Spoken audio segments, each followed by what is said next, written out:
Hello my dear friend and my dear student. मेरे इस YouTube channel में आप सभी लोगों का स्वागत है। मैं आप लोगों को इसमें BA third year 6th semester से प्रथम प्रश्न पत्र भारतीय राजनीतिक चिंतक या भारतीय राजनीतिक विचारक इंडियन पॉलिटिकल थिंकर पढ़ा रहा हूं। इंडियन पॉलिटिकल थिंकर के इस क्रम में मैं आप लोगों को यूनिट 4 से लास्ट टॉपिक बाल गंगाधर तिलक बता रहा हूं। और बाल गंगाधर तिलक पर मैंने अब तक 3 वीडियो अपलोड कर रखे हैं। पहला वीडियो है बाल गंगाधर तिलक का जीवन परिचय एवं गतिविधियां, दूसरा है बाल गंगाधर तिलक का राष्ट्रवाद और तीसरा है बाल गंगाधर तिलक का स्वराज्य एवं स्वदेशी आंदोलन। यह जो आज मैं जो वीडियो बनाने जा रहा हूं, यह बाल गंगाधर तिलक के सामाजिक एवं धार्मिक विचारों पर आधारित है और यह अंतिम टॉपिक है। बाल गंगाधर तिलक से यह अंतिम टॉपिक है। इसके पश्चात मैं आप लोगों को ज्योतिबा फुले पढ़ाऊंगा जो यूनिट 5th में दिया गया है। यूनिट 5th में प्रारंभ करूंगा। तो आइए चलते हैं अपने विषय की ओर, जानते हैं बाल गंगाधर के सामाजिक और धार्मिक विचार क्या थे। जैसा कि 1890 में ही बाल गंगाधर तिलक कांग्रेस की सदस्यता ले लेते हैं। कांग्रेस की सदस्यता ले लेते हैं यानी कि कांग्रेस में शामिल हो जाते हैं। और जब कांग्रेस में शामिल हो जाते हैं तो यह राष्ट्रीय आंदोलनों में गतिविधि करने लगते हैं। जैसा कि मैंने आपको बताया कि 1885 में भारतीय राष्ट्रीय कांग्रेस की स्थापना होती है। यह पूरे भारत का एक विशाल संगठन होता है जिसके अंतर्गत सभी भारतीय, सभी जाति के लोग, सभी धर्म के लोग, सभी संस्कृतियों के लोग शामिल होते हैं। और इसका उद्देश्य होता है कि स्वराज प्राप्त करना, भारत में स्वराज प्राप्त करना और अंग्रेजों के चंगुल से मुक्त कराना।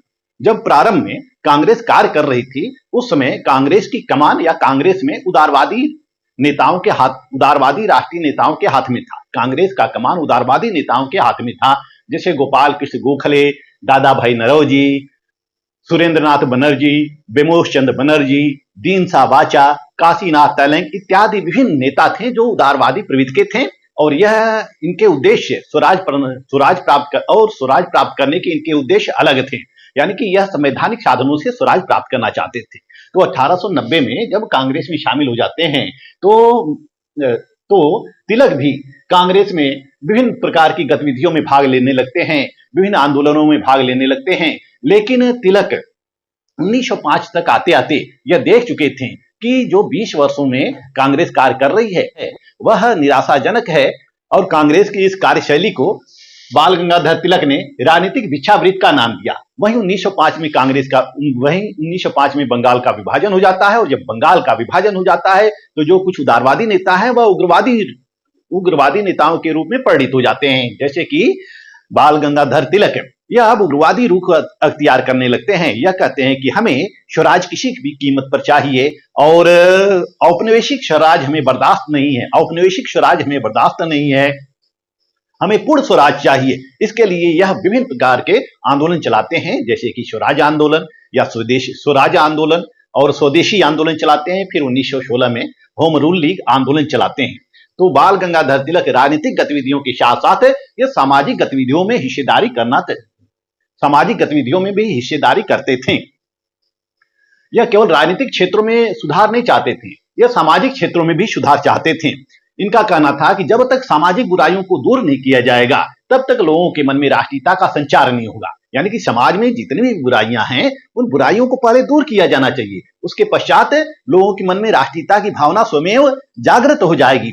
तत्कालीन समाज में विभिन्न प्रकार की सामाजिक विषमताएं व्याप्त थी, जैसे कि छुआछूत या अस्पृश्यता, बाल विवाह, विधवा विवाह निषेध इत्यादि जैसी विभिन्न प्रकार की कुप्रथाएं व्याप्त थी। और मनुष्य था इसी कुप्रथाओं के जंजाल में जकड़ा हुआ था। और विशेष रूप से दलितों की स्थिति तो बहुत ही दयनीय थी। दलितों के ऊपर विभिन्न प्रकार के प्रतिबंध लगाए गए थे और विभिन्न माध्यमों से उनका शोषण किया जा रहा था और विभिन्न माध्यमों से उनका शोषण किया जाता था। तो इस तरह से बाल गंगाधर तिलक सामाजिक परिवर्तन भी चाहते थे, राजनीतिक परिवर्तन के साथ साथ सामाजिक परिवर्तन भी चाहते थे।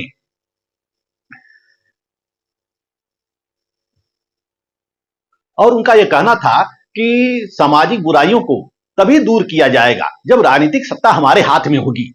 जब तक राजनीतिक सत्ता या सत्ता की बागडोर हमारे हाथ में नहीं होगी, भारतीयों के हाथ में नहीं होगी, तब तक हम समाज से विभिन्न प्रकार की बुराइयों को दूर नहीं कर सकते हैं। क्योंकि उस समय ब्रिटिश सरकार का शासन था और ब्रिटिश सरकार केवल अपने हितों में कानून बनाती थी। हालांकि विभिन्न सामाजिक सुधार आंदोलनों के परिणाम स्वरूप ब्रिटिश सरकार समय समय पर सामाजिक बुराइयों को दूर करती रही, लेकिन तिलक का मानना था कि सत्ता की बागडोर पूर्ण रूप से यदि भारतीयों के हाथ में होगी तो भारतीय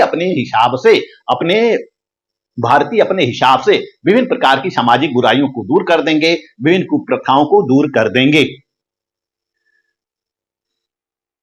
बाल गंगाधर तिलक का कहना था कि कोई भी सुधार तीव्र गति से नहीं होता है बल्कि धीरे धीरे होता है। कोई भी सुधार तीव्र गति से नहीं होता है बल्कि धीरे धीरे होता है। समाज का विकास हो, चाहे राज्य का विकास हो, चाहे राष्ट्र का विकास हो, यह विकास धीरे धीरे होता है, बहुत तीव्र गति से विकास नहीं होता है। तो जब सत्ता हमारे हाथ में आएगी तब हम धीरे धीरे विकास करके विभिन्न प्रकार की बुराइयों को दूर करने का प्रयत्न करेंगे। बाल गंगाधर तिलक का कहना था कि सामाजिक सुधार कार्यक्रम चलाने के पहले एक नेता को स्वयं एक आदर्श के रूप में प्रस्तुत करना होगा। यानी कि जो नेता होगा, समाज का जो नेता होगा, स्वयं उसको समाज के अनुरूप अपने को ढालना होगा। समाज का जो नेता होगा, यदि यह जो नेता है समाज का, यह किसी प्रकार का भेदभाव नहीं रखता है, अस्पृश्यता को त्यागता है, विभिन्न प्रकार की बुराइयों को दूर करता है और सामाजिक समता का पालन करता है, तो एक नेता को एक आदर्श के रूप में समाज में स्थापित होना होगा।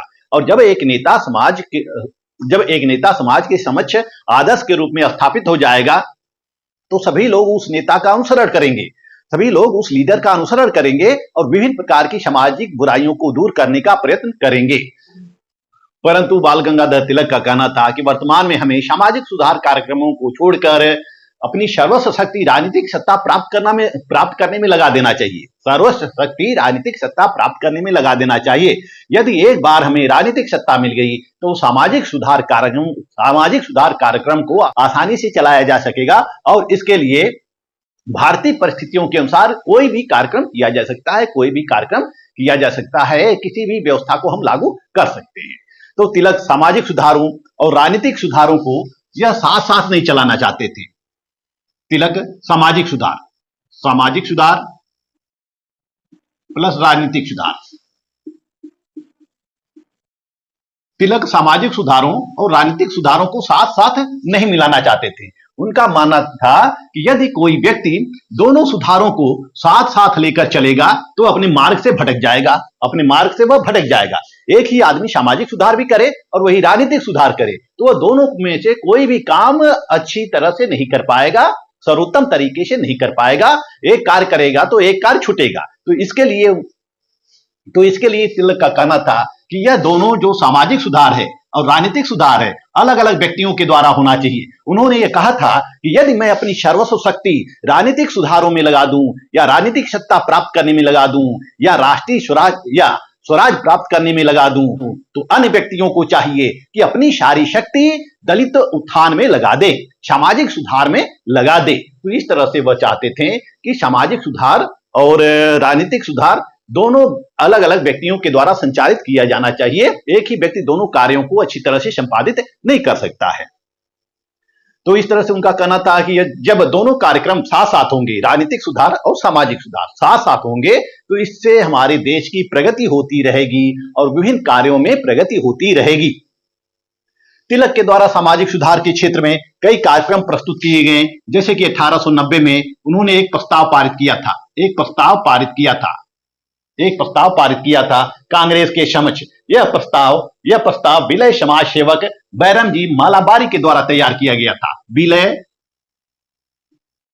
समाज सेवक के बैरम जी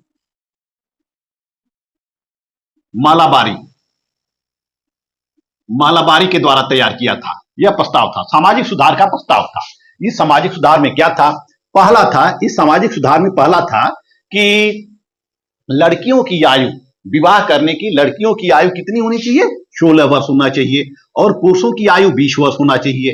16 वर्ष होना चाहिए और 20 वर्ष होना चाहिए, क्योंकि उसमें बाल विवाह का प्रचलन होता है। लोगों की शादी अल्पायु में ही कर दी जाती थी। जैसे तिलक की शादी स्वयं अल्पायु में कर दी गई थी, महात्मा गांधी की शादी स्वयं 13 वर्ष की अवस्था में कर दी गई थी। इस तरह से विभिन्न जो समाज सुधारक रहे, उन सभी समाज सुधारकों की शादी जो होती है वह अल्पायु में ही कर दी जाती है। या हम यूं कह सकते हैं कि यह उस समय का प्रचलन होता है। लड़कियों की शादी 9 वर्ष में कर दी जाती थी, 9 वर्ष में कर दी जाती थी, 11 वर्ष में, 12 वर्ष में, 13 वर्ष में कर दी जाती थी। यानी कि लड़कियों की शादी भी अल्पायु में कर दी जाती थी और पुरुषों की शादी भी अल्पायु में कर दी जाती थी। इसका विपरीत असर पड़ता था। इसलिए इस सामाजिक बुराई को दूर करने के लिए बाल गंगाधर तिलक ने लड़कियों की आयु 16 वर्ष निर्धारित की और लड़कों की आयु 20 वर्ष निर्धारित की। दूसरी बात उन्होंने कही कि जो पुरुष 40 वर्ष से ऊपर हैं, 40 वर्ष से ऊपर है, वह विवाह न करें। उनके ऊपर विवाह करने का प्रतिबंध लगा दिया गया था। उनका यह कहना था कि जो व्यक्ति 40 साल से ऊपर हैं, वह विवाह न करें। यदि विवाह करें भी तो विधवा स्त्री से करें, विधवा स्त्री से वह विवाह करें। तो इस तरह से उन्होंने विधवा स्त्री पुनर्विवाह पर बल दिया कि जो विधवा स्त्रियां हैं उनको भी अपना जीवन जीने का पूर्ण अधिकार है और उनको भी पुरुषों से शादी करनी चाहिए। तो इस तरह से विधवा विवाह को उन्होंने प्रोत्साहित किया। उन्होंने तीसरी बात यह कही कि शादी विवाह पर जो मद्यपान का उत्सव होता है, लोगों को मद्यपान कराया जाता है, यह मद्यपान बंद होना चाहिए, मद्यपान बंद होना चाहिए। इसी तरह से वह कहते हैं कि व्यक्तियों के ऊपर शराब पीना प्रतिबंधित कर दिया जाना चाहिए, व्यक्तियों को शराब पीना प्रतिबंधित कर दिया जाना चाहिए, क्योंकि इससे आर्थिक स्थिति उनकी खराब होती है और बच्चों के स्वास्थ्य पर भी विपरीत असर पड़ता है। तो इस तरह से उन्होंने मद्यपान को नियंत्रित करने का सुझाव दिया, शराबबंदी को लागू करने का सुझाव दिया और उन्होंने यह कहा प्रत्येक समाज सुधारक अपनी मासिक आय का 10वां हिस्सा सामाजिक कार्यों में लगाए। जितने भी समाज सुधारक हैं या जितने भी रोजगार करने वाले लोग हैं, वह अपने आय का 10वां हिस्सा समाज सुधार कार्यक्रमों में लगाए और सार्वजनिक सेवा में लगाए। पांचवा प्रस्ताव उनका यह था कि जो समाज में जाति प्रथा है या फिर जो समाज में छुआछूत प्रथा है या जाति पाति है, इस जाति पात के विरोधों का अंत कर दिया जाए। जाति पात की प्रथा को या छुआछूत जैसी भावना का अंत किया जाना चाहिए और सबको समान समझा जाना चाहिए। ईश्वर ने सबको समान बनाया है, इसलिए सबके साथ समानता का व्यवहार करना चाहिए, सबको स्वतंत्रता देना चाहिए, सबको आर्थिक अवसर प्रदान करना चाहिए।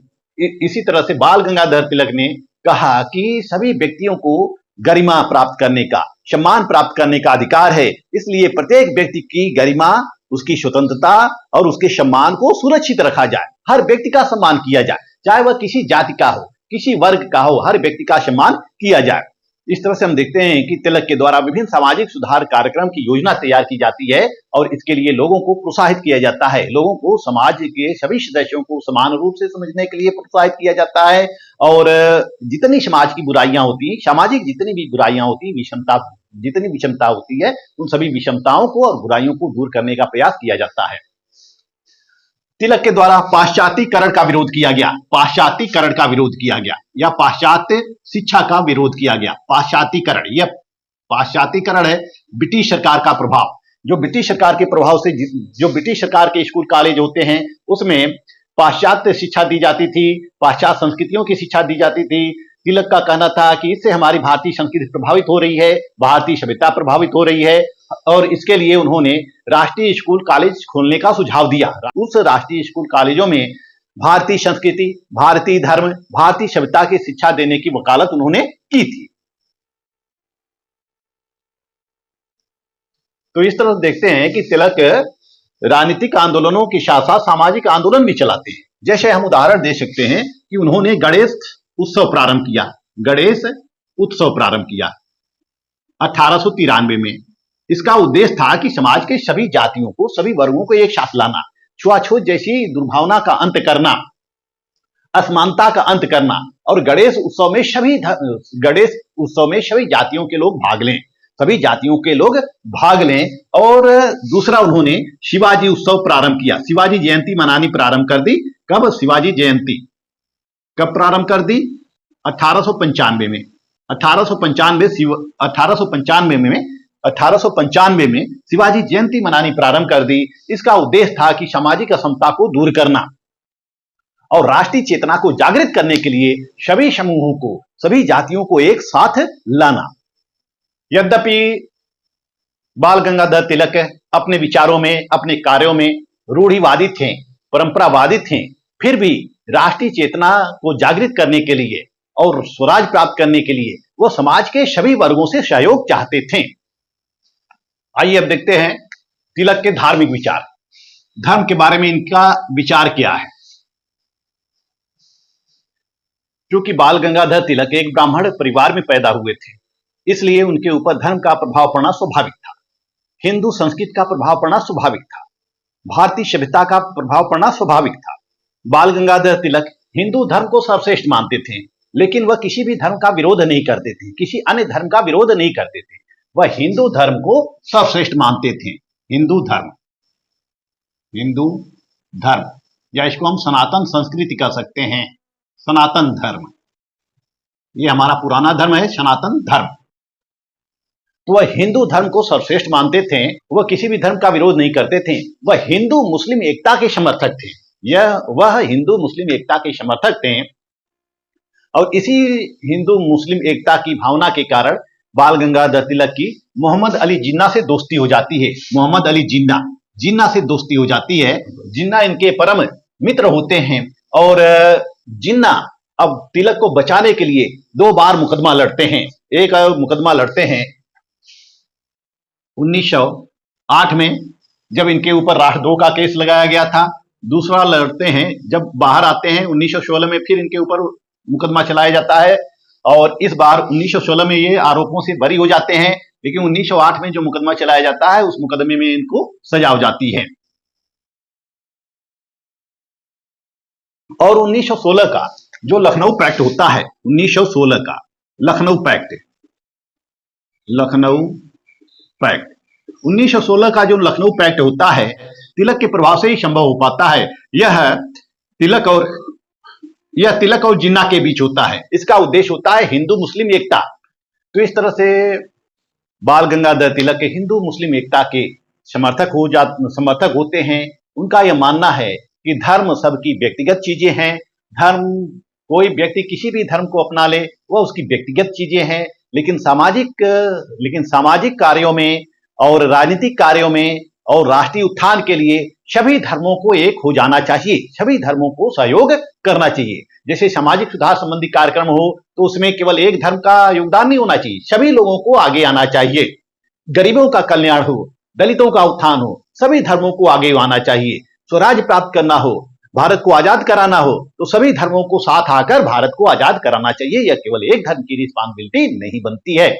एक बार भाषण के दौरान बाल गंगाधर तिलक ने कहा था, सनातन धर्म इस बात का घोतक है कि हमारा धर्म अति प्राचीन है, उतना ही प्राचीन जितनी की मानव जाति रही है। यानी कि जब से मानव जाति पैदा हुई है तब से सनातन धर्म ही रहा है। वैदिक धर्म प्रारंभ से ही आर्य जाति का धर्म रहा है। हिंदू धर्म का निर्माण अनेक अंगों के सहयोग से हुआ है और यह अंग एक बड़े धर्म के बेटे और बेटियों की तरह परस्पर आपस में संबद्ध है। जो विभिन्न धर्म है, यह बेटे और बेटियों की तरह से ही परस्पर आपस में संबद्ध है, यानी कि सभी सनातन धर्म के ही अंग हैं। भले उनकी संस्कृतियां अलग हो गई हों या सभ्यता अलग हो गई हो, संस्कार अलग हो गए हों, लेकिन ये सब सनातन धर्म के ही अंग हैं और सनातन धर्म के ही ये बेटे और बेटियां हैं। और उनका यह कहना था कि यदि इस बात को आधार मानकर हम सभी वर्गों को, सभी धर्मों को एकीकृत करें, सभी धर्मों को एकीकृत करें तो हम एक बड़े राष्ट्र का निर्माण कर सकते हैं, एक बहुत बड़ी, एक महान राष्ट्रीय एकता का निर्माण कर सकते हैं। तो इस तरह से तिलक का मानना था कि जो धर्म है, धर्म यह राष्ट्रीयता का मूल तत्व है। धर्म राष्ट्रीयता का मूल तत्व है। कहीं भी कोई भी राष्ट्र हो, वहां पे धर्म अवश्य होता है। धर्म के बिना राष्ट्र संभव नहीं होता। उनका कहना था कि धर्म का शाब्दिक अर्थ होता है बंधन, यानी कि धर्म का कार्य क्या है? लोगों को आपस में बांधना, मनुष्य को मनुष्य के साथ बांधना, मनुष्य को ईश्वर के साथ बांधना, यानी कि आत्मा को परमात्मा से बांधना, यही सब धर्म है। यानी कि धर्म क्या करता है? सभी लोगों को एक साथ लाता है और आत्मा को ईश्वर से मिलाता है, आत्मा को ईश्वर से मिलाता है और मनुष्य को मनुष्य से बांध कर रखता है। यही सब धर्म है। यानी कि धर्म का इनका कहना है कि धर्म का उद्देश्य क्या है? मानव कल्याण। मानव कल्याण ही धर्म है। सच्चा धर्म क्या है? मानव कल्याण ही धर्म है। सभी व्यक्तियों का कल्याण किया जाएगा। यानी कि हर व्यक्ति को यह देखना चाहिए कि कोई भूखा न रहे, कोई नंगा न रहे और गरीबों की हमेशा सहायता किया जाए। यदि कोई भी व्यक्ति ऐसा करता है तो वह उसी को हम धार्मिक कह सकते हैं, उसी को हम धार्मिक कह सकते हैं। तो इस तरह से तिलक का कहना है कि मानव कल्याण ही धर्म है, मानव सेवा परमो धर्म है, मानव सेवा परमो धर्म है, मानव सेवा ही परम धर्म है। तिलक जब जेल में थे 1908 में, जब जेल में थे 1908 से 1914 तक ये जेल में रहे हैं। कहा? मांडले जेल में। मांडले जेल में रहे हैं और मांडले जेल में इन्होंने गीता रहस्य लिखी। गीता रहस्य लिखी और इस गीता रहस्य में उन्होंने श्रीमद् भागवत गीता के कर्म योग की बृहद व्याख्या की है।